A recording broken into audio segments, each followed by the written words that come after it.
চোখ দিয়ে পানি চলে আসছে, তুমি মৃত্যুকে ভয় পাচ্ছ, আমি টের পেয়ে গিয়েছি, কাজেই আমি ভেবে নিচ্ছি তুমি তোমার ঈমানকে বিক্রি করে দিবে। ও দোস্ত, ইতিহাস কি বলে?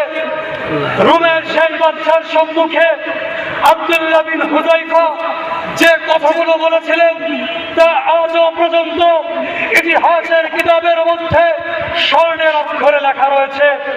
আব্দুল্লাহ বিন হুযায়ফা চোখের পানি ছেড়ে দিয়ে বলেছিলেন, ও রোমের বাদশা, আমার চোখ দিয়ে তুমি পানি দেখতেছো, আমি কান্না করতেছি, আর বলতেছো আমার এই চোখের পানি মৃত্যুর ভয়ে।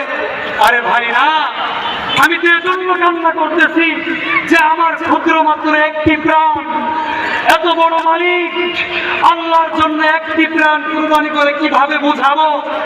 আল্লাহর কসম খেয়ে বলি, আমার শরীরে যতগুলো লোম আর পশম আছে সেই পরিমাণ জীবন যদি আমার আল্লাহ আমাকে দান করতেন, আল্লাহর কসম খেয়ে বলি, প্রতিটি শরীরকে উত্তপ্ত আগুনে টকটকে তেলের মধ্যে ভাজি করে আমার আল্লাহর ভালোবাসাকে আমি প্রকাশ করতাম। সুবহানাল্লাহ, আল্লাহু আকবার, আল্লাহু আকবার। ইসলামের শত্রুরা হুঁশিয়ার।